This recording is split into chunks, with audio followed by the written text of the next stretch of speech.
Bismillahirrahmanirrahim. Baik. Lalu Nabi mengatakan, Innallaha la yattali'u fi lailatin nisf min Sya'ban. Hadis itu hasan, ada di Tirmizi, ada di Ibnu Majah, Ahmad, dengan riwayat yang sedikit berbeda-beda tapi maknanya sama. Sesungguhnya Allah menilik kan cocok untuk bahasa orang kampung, Pak. Menilik, memandang, memperhatikan pada malam nisfu Sya'ban, fayaghfiru li'ibadihi, maka ia Allah Ta'ala mengampuni semua hambanya illa tsnatain, kecuali dua, musyrik wa musyahid. Orang yang musyrik, baik musyrik yang jali, yang jelas, ataupun yang khafi, yang tersembunyi. Syirik ya termasuk percaya ke macam-macam benda, ya, syirik, riya, tidak diampuni.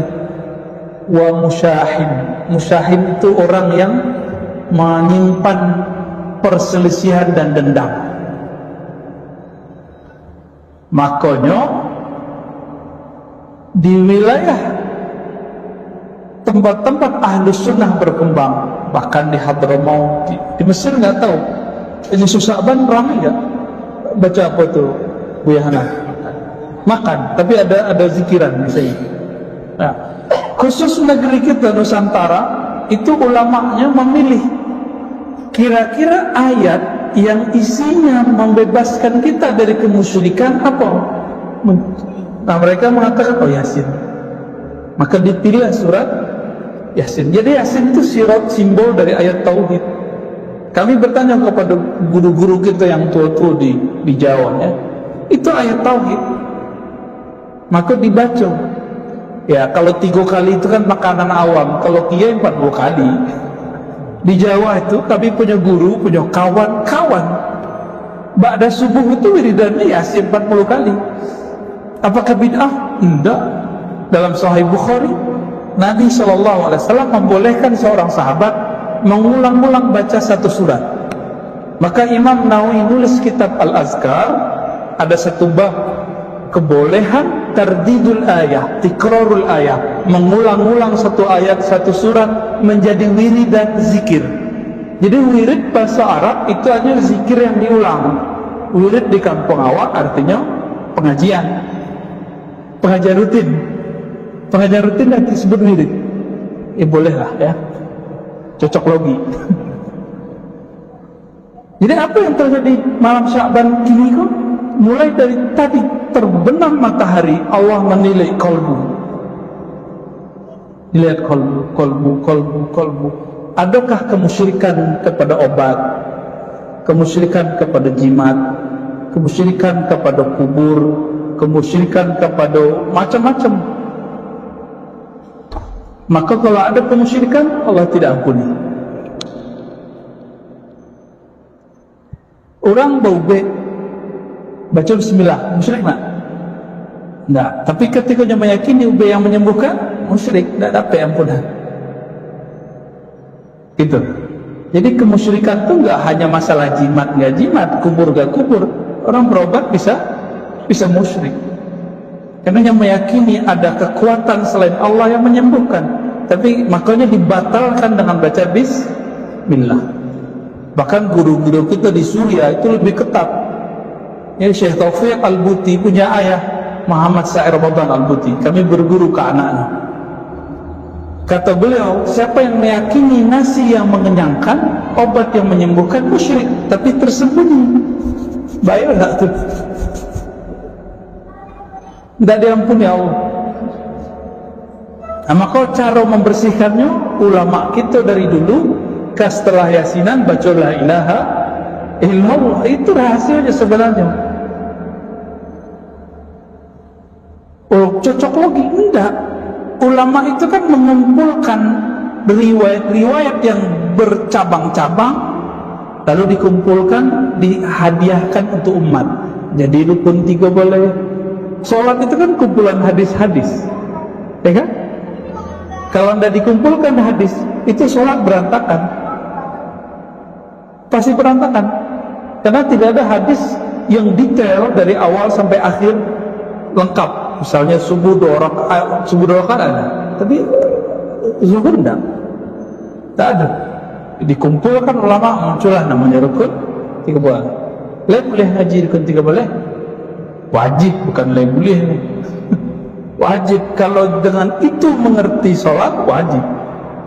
Ya. Tapi kalau di Muhammadiyah disebut tuntunan. Ya sama barangnya cie tuh. Ittiba bahasa Arabnya. Ya, huwa. Ya.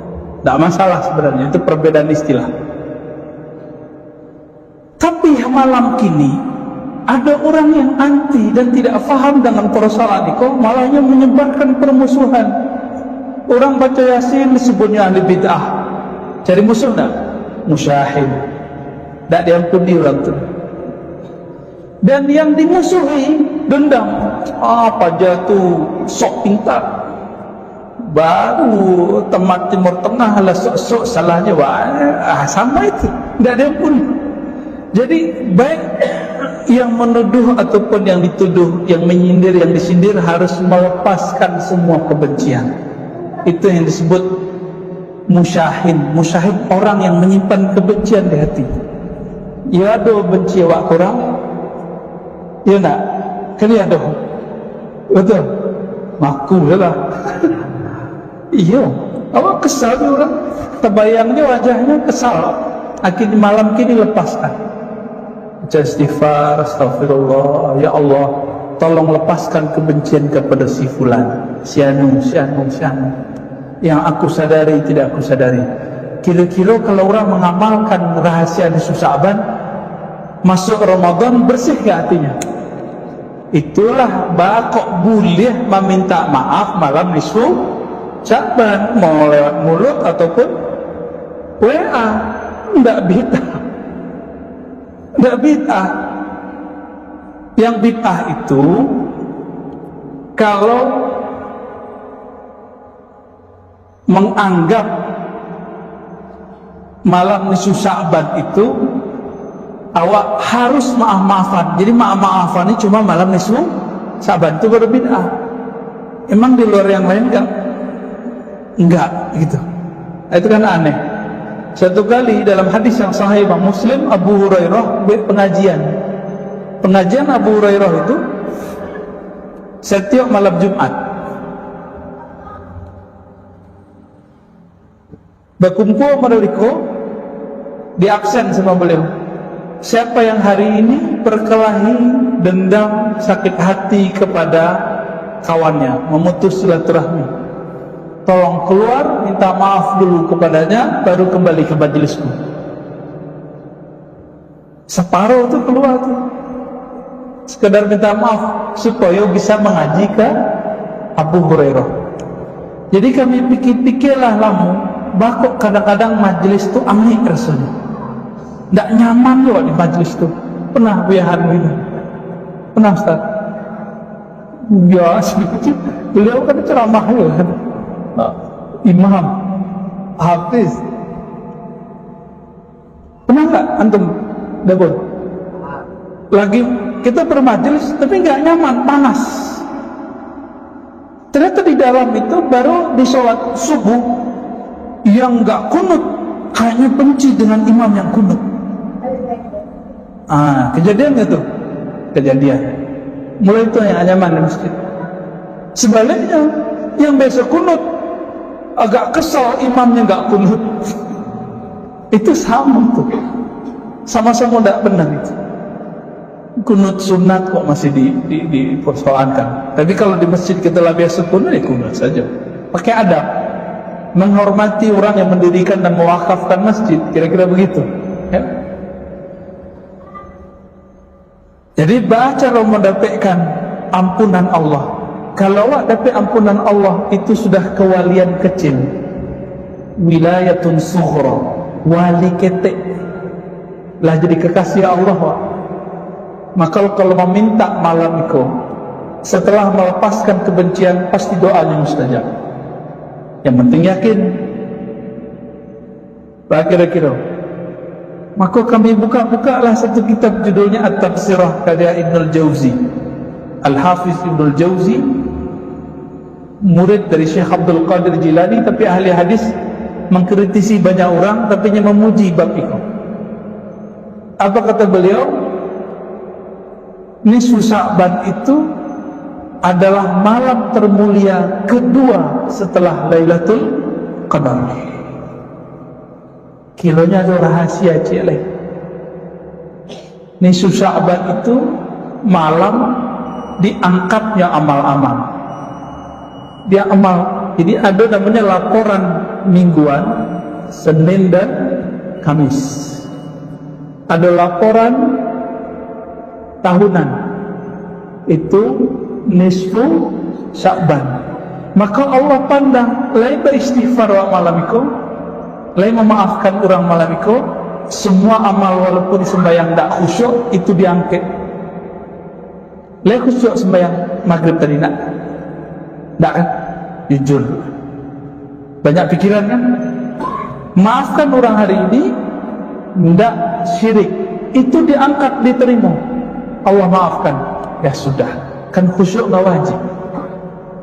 Ya, tidak Allah maafkan. Bagi kira-kira, siap membuang dendam. Maka kita niatkan malam kini, Bismillah, ya Allah, jika ada rasa dendam, kebencian di hatiku, tolong cabut, tolong lepaskan ya Allah. Begitu juga jika ada orang merasa dendam kepadaku, ya Allah, tolong berikan kerelaan di dalam hati. Amin ya Rabbal Alamin. Lah, apa mak?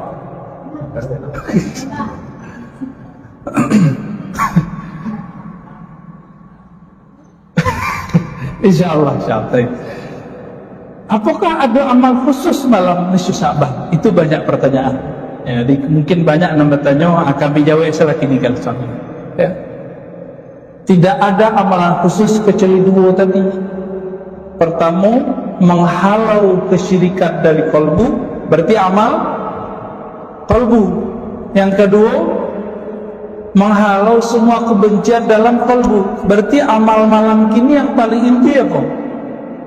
Amal kalbu. Baku baca Yasin, sebab Yasin itu paling mudah diserap oleh kalbu. Bakok tahlil itulah pembebas dari semua kesyirikan. Tapi ada syaratnya kalau baca tahlil. Di dalam hadis Imam Bukhari dikatakan Allah mengharamkan neraka terhadap orang yang mengatakan la ilaha illallah min qalbihi aw nafsihi. Ini kami ulang-ulang. Dibacanya dari dalam kalbunya atau dari dalam dirinya. Nah, itu dua makom tuh. Jadi orang baca la ilaha illallah ada dari kalbunya, ada dari jiwanya, pikirannya. Itu beda cara. Yang pentingnya membaca. Kalau dalam jiwanya berarti sadar ayamnya baca. Kalau dalam kalbunya merasakan rahasia kalimah yang baca. Nah, itulah yang didapat dalam talqin zikir ulama-ulama ahli zikir. Nah, kalau ingin mendapatkan rasa itu harus diambil dari ahlinya. So ahlinya itu ngambil dari guru yang bersambung kepada Rasulullah. Itu tidak bisa dibaca dari buku. Di buku ditulis 1000 kalimat khusyuk, kita baca tidak jadi khusyuk.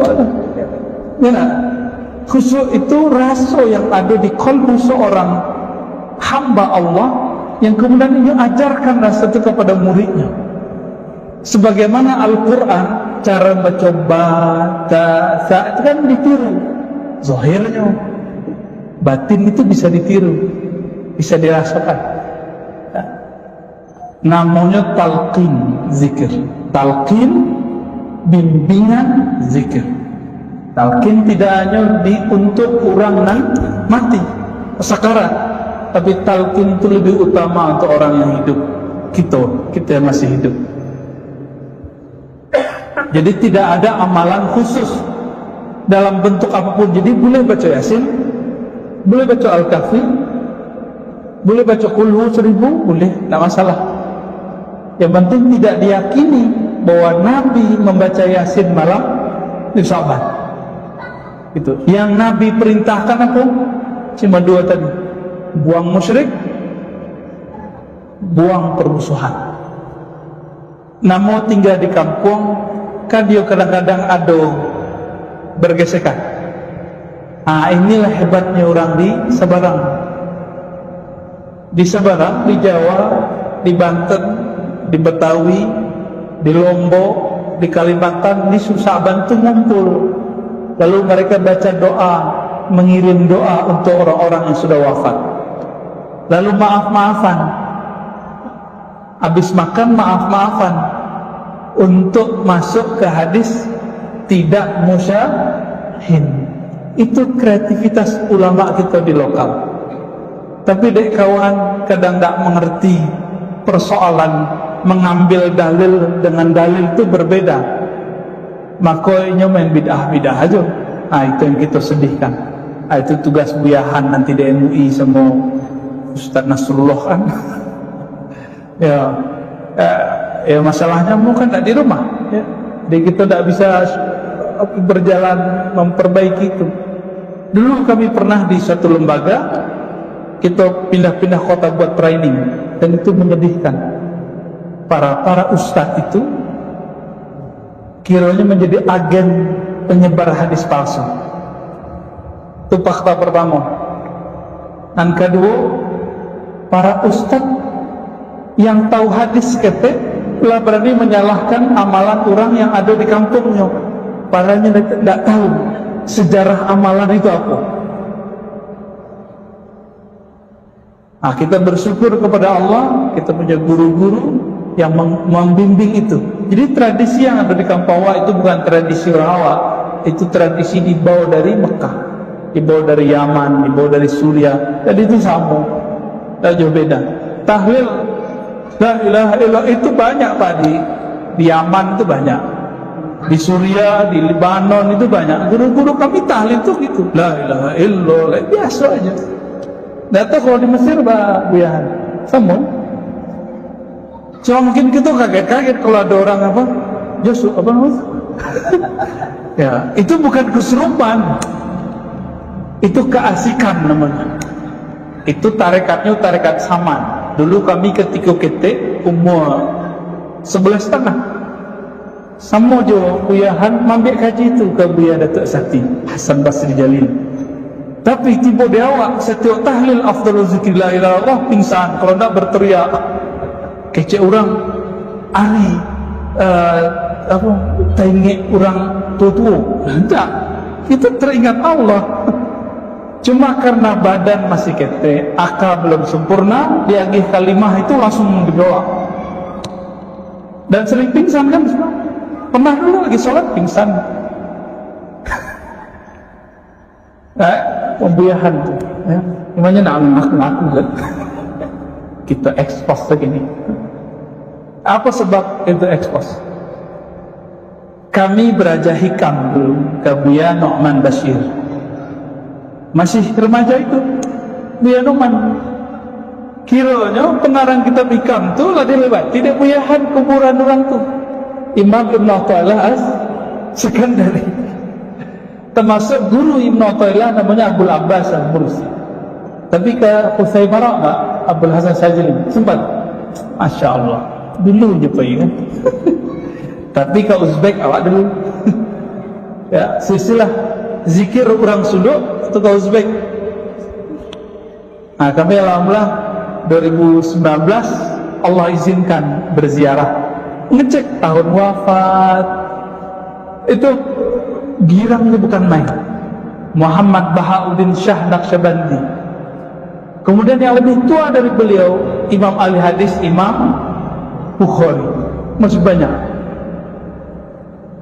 Akhirnya dituduhlah kami itu kuburiyun. Tahu kuburiyun tak? Disebut penyembah kubur. Ya tidaklah. Kita dikubur bukan minta ke dalam kubur. Kita dikubur itu doain yang di dalam kubur. Ada minta ke dalam kubur. Haram hukumnya, syirik itu. Kita berkubur ya ziarah kubur, selesai mengingat kematian, mengenang jasa, lalu mencatat sejarah. Kalau disebut kuburian artinya pemburu sejarah ahli kubur, betul. Atau yang kedua, orang yang suka melihat kematian di kubur, insya Allah betul.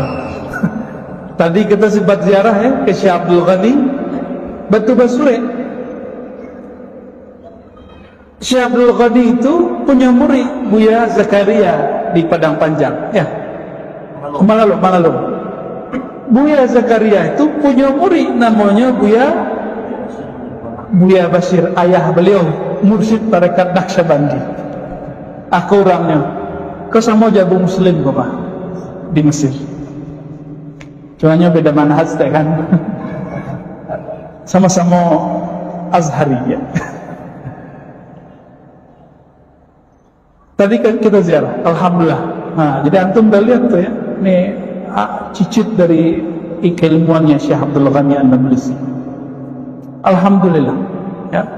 Kembali ke yang tadi, kesimpulan sederhana kajian malam kita. Malam nisfu Sya'ban adalah malam termulia setelah Lailatul Qadar. Maka kami berharap, walaupun indah ingin menggurui ya, tapi kami berharap tahun depan nisfu Sya'ban, kalau tidak ada pengajian, buat zikiran apalah, yang penting orang mengumpul sudah tuh salam-salaman. Kalau bisa makan-makan, alhamdulillah. Kalau bisa siang itu dikubur, makannya nanti malam-malam. Bisa ada Pak? Tidak bisa deh. Kita sebutkan bacaan hadis itu boleh. Kalau perlu kami sengajakan pulang. Tidak usah bayar tiket. Untuk kampung apa hendak kita buat? Ya, insya Allah ya, kalau mau kita buat apa yang dulu dibuat oleh sahabat Nabi, oleh ulama-ulama kita di Hadramaut, oleh ulama-ulama kita di Mekah ya. Kalau seorang yang ingin mendapat ridha Allah dengan meninggalkan dunia, maka yang dia lakukan dua hal. Satu, yatrukuha marratan binadaratiha wa na'imiha. Tinggalkan dunia itu gemerlapnya. Bukan berarti tinggalkan pekerjaan Pak. Tinggalkan lifestyle pencinta dunia. Itu maksudnya. Nadarah itu artinya lifestyle, gaya hidup. Contohnya apa? Handphone setiap bulan ada yang baru nggak? Ya, antum kalau cinta dunia itu kalau keluar handphone baru itu nyesek. Handphoneku ya mau ganti lagi. Levelnya naik beda Pak. Kalau anak SMA, SMP, ya, kuliah itu mainnya di handphone, motor. Tapi kalau sudah kerja, sudah punya penghasilan yang lumayan tinggi, itu lifestyle-nya apa? Mobil, ganti-ganti mobil. Nyesek gitu ya. Apalagi mobil Jepang, tiap tahun ada gantinya. Bener nggak? Udah keren tahun ini, tahun depan nggak keren lagi. Sama ibu-ibu kan, bapak-bapak tahu nggak? Ada beberapa tas ibu-ibu itu lebih mahal dari mobil. Kalah Pak, 4 Avanza ke bawah itu. Ke bawah itu. Ada. Ya, kita lihat. Sesekali saya lihat juga, wah di pesawat itu ya, di tempat lounge itu sengaja taruh depannya. Wah, lagi makan. Kalau kita kan naruh tas kan di bawah, ini di atas Pak. Nah, kenapa? Harganya 4 kali Avanza. Berat itu Pak. Itu lifestyle yang bikin capek ya. Tapi kalau antum sanggup, boleh, tapi jangan dijadikan lifestyle. Itu kalau dijadiin pesantren menjadi satu Pak ya. Ya, kalau masjid berapa Pak biayanya nih? Berapa M mau dibuat ini? 16. Ya, udah berapa persen tuh ya? Allahu Akbar. Ternyata orang Indonesia itu kaya-kaya Pak. Orang Indonesia itu banyak duit. Mau tahu? Coba cek. Di Perancis itu yang paling banyak datang orang Indonesia, sama orang Cina, orang Korea. Ya enggak? Umroh setiap bulan berapa ribu orang Indonesia umroh. Banyak fulus Pak. Apalagi Singapura, coba lihat. Ya, ramai nggak? Ramai sekali. Untungnya sekarang ada peraturan tidak boleh banyak-banyak nyimpen di bank luar negeri, ya. Baik. Jadi yang pertama, tinggalkan lifestyle-nya. Itu baru orang disebut meninggalkan cinta dunia. Tapi belum cukup. Belum cukup. Udah meninggalkan itu, nanti makan hati juga, malu juga. Kenapa? Belum mengatakan yang kedua. Supaya tidak ingat juga kemilau dunia, maka fala tuqbil ila ahliha. Jangan kamu sering-sering gabung, join, ketemuan, ngedate dengan ahli dunia. Kita udah ninggalin lifestyle begitu, ya. Ibu-ibu misalnya udah ninggalin lifestyle tas, tapi masih arisanan sama mereka, ya. Udah, nanti balik lagi begitu lagi. Kawan kita ingin tobat dari narkoba, udah tobat, udah berhasil sekian bulan, terus gabung lagi sama temannya, ngafe lagi sama temannya, sesama mantan. Lama-lama balik lagi. Nah, ini yang dikatakan oleh ahli qalbu yang dulu mengatakan kepada pembunuh 100 orang. Apa kata beliau? Tinggalkan kampungmu. Kampungmu di situ artinya tinggalkan komunitasmu, tinggalkan ahli-ahli dunia. Bukan berarti kita gak kerja, bukan berarti kita tidak bergaul, bukan. Tapi kita gak lama-lama. Ini yang dimaksud oleh Nabi SAW. Wal yasa' baita. Hendaklah rumahmu kamu buat lapang. Maka beberapa guru kita yang mengatakan rumah bagus itu sunnah. Bukan bagus itu mahal, Pak, tapi bagus itu kita buat nyaman, senyaman mungkin. Itu yang disebut wal yasa' baitak. Nah, sudah nyaman belum di rumah? Nyaman gak sama pasangan kita? Nyaman gak main sama anak-anak kita? Kalau udah antum udah dapat sunnah berumah tangga, ya. Apalagi kata beliau, mubasharatan Allah. Kenapa kita kalau ingin taat kepada Allah lalu kita dapat musibah, dapat ujian? Ternyata ada hadisnya, dan hadis itu diulang maknanya oleh Imam Abdul Hasan Ibn Sa'id Ad-Dainuri. Apa kata beliau? Ba'du masyayikhina yaqulun. Sebagian masyayikh kita berkata, man ta'arrada li mahabbatihi ja'athul mihan wal balaya bil awqar. Siapa yang berusaha cinta kepada Allah, menjalankan amalan-amalan para pencinta kepada Allah, maka dia harus siap-siap mendapatkan ujian. Karena cinta itu dibuktikan dengan ujian. Kalau antum enggak siap diuji, jangan jatuh cinta kepada Allah. Ujian seorang laki-laki ketika mau melamar seorang perempuan apa? Si perempuan mengatakan, "Mas, ini maharku." Berani kasih? Berarti cinta, lulus pertama. Benar gak? Ya. Kalau udah cinta kepada pasangan, nanti kita diuji oleh pasangan kita. Kalau istrinya hamil, tiba-tiba apa namanya tuh? Kalau lagi pengen-pengen itu, ya, ngidam. Udah pulang-pulang, kita bawa hujan-hujan, tahu-tahu istrinya bilang apa? Udah gak mau mas, gitu. Ya, kesel gak? Kalau antum kesel, itulah ujiannya. Tapi kalau tambah cintanya, ya Rabb, ya ternyata begitu tuh asik, Pak. Begitu tuh seru gitu. Kalau gak gitu gak cinta namanya. Ya. Yang gak begitu tuh di surga, enak semuanya. Sabar, ini bukan surga. Jadi kalau antum menikah ada ombaknya, ada badainya, ada gangguannya, itu wajar. Kenapa? Ini bukan rumah tangga di surga, ini rumah tangga di dunia. Maka jangan pandang istri kita seperti Khadijah. Khadijah itu penghulu perempuan surga. Begitu juga seorang perempuan jangan pandang laki-lakinya seperti Nabi Muhammad, nggak mungkin. Ya, Nabi Muhammad pernah ngambek sama istrinya Aisyah, sama Hafsah, mau Salamah pernah.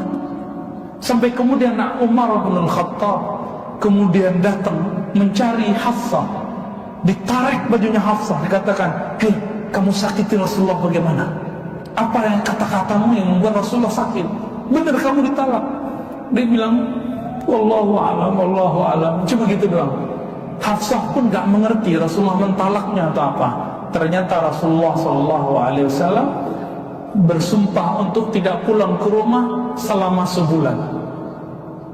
Maka kemudian Umar datang ke tempat Nabi. Nabi lagi berkhawat, Pak.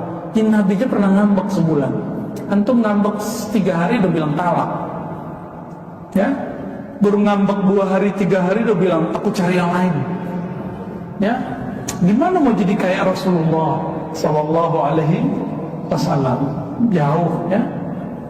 Maka kalau kita belum mengamalkan sunnah Nabi berumah tangga, jangan terlalu tinggi rate-nya kepada istri. Ya, biasa-biasa aja. Istri kita biasa-biasa aja, manusia biasa kok, ya. Semoga rumah tangganya sakinah, mawaddah, warahmah, amin. Banyak-banyak salawat di rumah biar adem.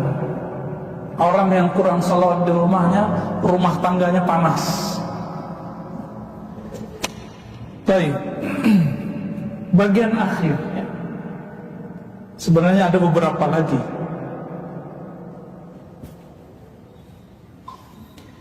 Beliau mengatakan min fasadit tab'i at-tamanni wal amali. At-tamanni wal amal. Ciri-ciri orang itu rusak karakternya. Karakternya pada rusak. Karakternya nggak bener. Kita ini rusak apa enggak? Apa indikatornya? Beliau katakan indikatornya ada 2. Banyak tamanni. Apa arti tamanni? Berharap-harap, berandai-andai. Suka berandai-andai nggak? Yang kedua, wal amal, angan-angan, panjang, angan-angan. Apa bedanya? Berharap, berandai-andai itu terhadap masa lalu. Angan-angan itu masa depan. Contohnya begini. Seumuran orang itu dia sudah sukses baik di agamanya. Kalau ada lagi orang sukses di dunia, terus mengatakan, coba kalau saya dulu sekolah tinggi-tinggi. Nah, itu namanya tamanni. Atau si penceramah, si ustadz, ilmunya kok nggak nambah-nambah, terus bilang, coba kalau saya nggak sibuk, saya akan baca 7 jam sehari. Itu namanya apa? Teman, udah mulai aja baca setiap hari 1 jam, 2 jam. Ya, sudah mulai baca belum? Perintah pertama turun apa? Iqra. Maka umat Islam kalau nggak suka baca, dia sedang meninggalkan sunnah Nabi Sallallahu Alaihi Wasallam. Nabi itu nggak perlu membaca buku, karena sumber dari buku-buku itu sekarang ada di dadanya. Maka beliau cukup membaca yang dalam qalbunya. Iqra kitabah, begitu, ya. Bacalah kitabmu. Rasulullah itu adalah Al-Quran berjalan, maka beliau seperti library yang berjalan. Pernahkah kita menyebut ustadz kita sebagai perpustakaan berjalan? Itu nggak ada, Pak, itu bohong, itu ya. Nggak ada ustadz itu yang perpustakaan jalan, ya. Yang ada itu cuma Rasulullah SAW, atau di zaman tabi'in, tabi'in, atau ulama-ulama terdahulu. Dulu ulama-ulama kita ketika terjadi barbar memasuki Baghdad, semua kitab-kitab dibakar. Lalu beberapa ulama mengatakan apa?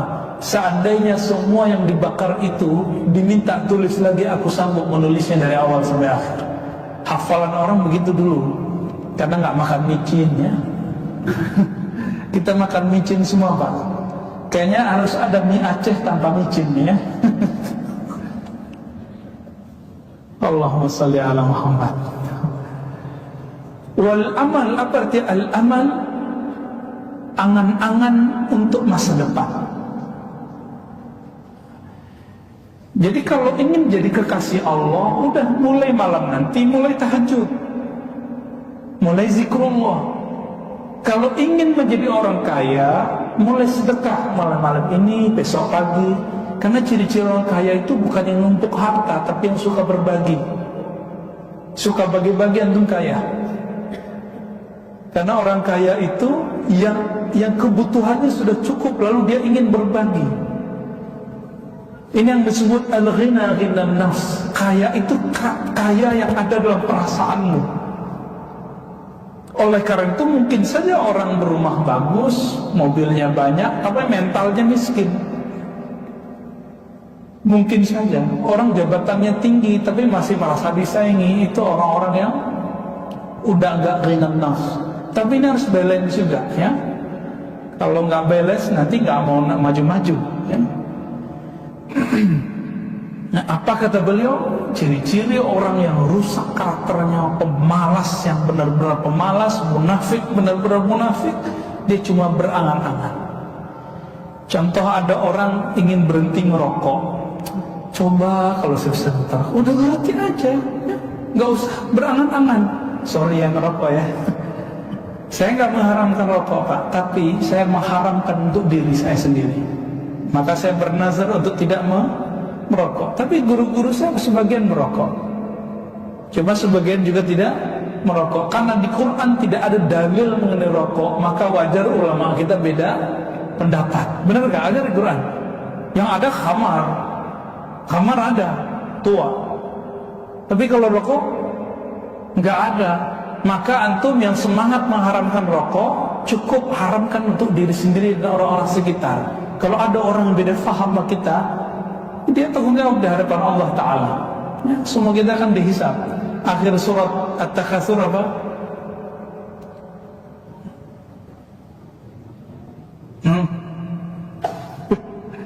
Nggak apa surat At-Takatsur?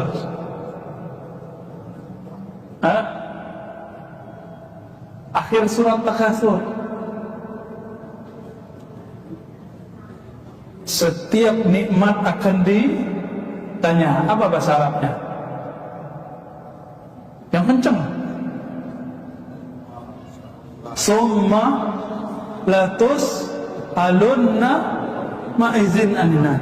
Itu kalimat dahsyat, Pak. Pakai la. La itu sungguh, benar-benar. Terus belakangnya pakai nun taukid, benar-benar. Jadi dua kali Allah itu sungguh-sungguh. Kemudian kamu akan benar-benar ditanya, sungguh benar-benar ditanya dengan semua nikmat yang kamu pakai. Nikmat nggak ngerokok, Pak? Dihisap nanti. Ya. Udah dulu ya. Oh, masih ada waktunya. Masih ada waktunya ya. Imam Ibn Sa'ih ini, beliau pernah juga mengatakan, mal ma'rifah, ketika ditanya apa itu ma'rifat kepada Allah. Kan orang sering ngomong ma'rifat ya. Apa yang disebut bermakrifat kepada Allah? Beliau berikan contoh, bukan teorinya, itu boleh kasih contohnya.